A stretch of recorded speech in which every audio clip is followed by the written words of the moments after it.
Palavra de vida eterna, do Evangelho de São Mateus, capítulo 9, versículos 18 a 26. Enquanto Jesus estava falando, um chefe aproximou-se, inclinou-se profundamente diante dele e disse: minha filha acaba de morrer, mas vem, impõe tua mão sobre ela e ela viverá. Jesus levantou-se e o seguiu junto com os seus discípulos.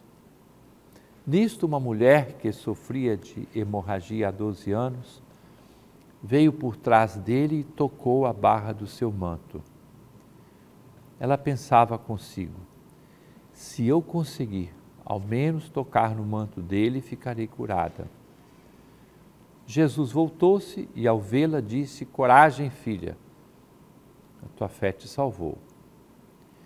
E a mulher ficou curada a partir daquele instante.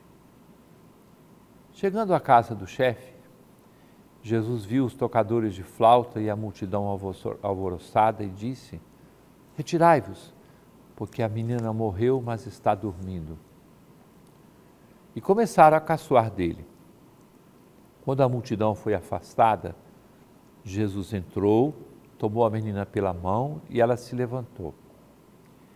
Essa notícia espalhou-se por toda aquela região. Caríssimo irmão, caríssima irmã, Jesus tinha atravessado o mar da Galileia, o lago de Genezaré, o mar de Tiberíades, onde ele tinha expulsado demônios, e os discípulos vêm com ele na barca.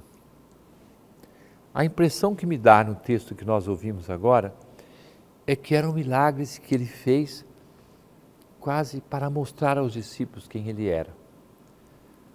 Os discípulos o acompanhavam. E ali, aquele chefe, Jairo, como é descrito em outro texto do Evangelho que conta o mesmo fato, apela, chefe da sinagoga. Agora que vejam que coisa impressionante. Era um homem vindo do judaísmo, um homem que certamente teve que vencer uma série de obstáculos, uma série de dificuldades interiores para se aproximar de Jesus. E ele apela para que Jesus vá verificar a situação. A filha acabava de morrer. No meio do caminho, os discípulos também ficavam impressionados, porque aquela mulher, outro texto do Evangelho que conta o mesmo fato, ele pergunta: como é que aconteceu isso? Ele pergunta: quem tocou em mim? Porque não era simplesmente o empurra-empurra de uma multidão, mas se tratava de uma outra realidade. Era um olhar e um toque de fé. Jesus o que faz? Deixa-se tocar por aquela mulher enferma.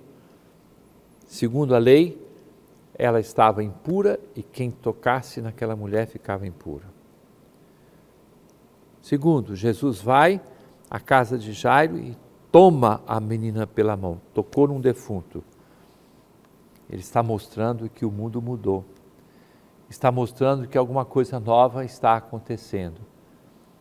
Quando chega a sua presença, e os discípulos certamente ficaram muito impressionados com aquilo que viam.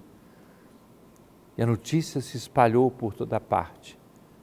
Aquelas duas curas que ele faz, uma multidão, os discípulos, a família de Jairo, todas aquelas pessoas ficaram impressionadas, tocadas com a força da palavra do Senhor e com a presença de Jesus que restaura totalmente a vida de cada pessoa.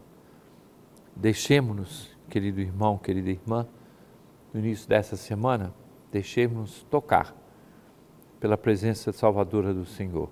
Não significa uma presença física, mas uma presença salvadora que toca no coração de cada um de nós, que age dentro de nós, transforma a nossa vida.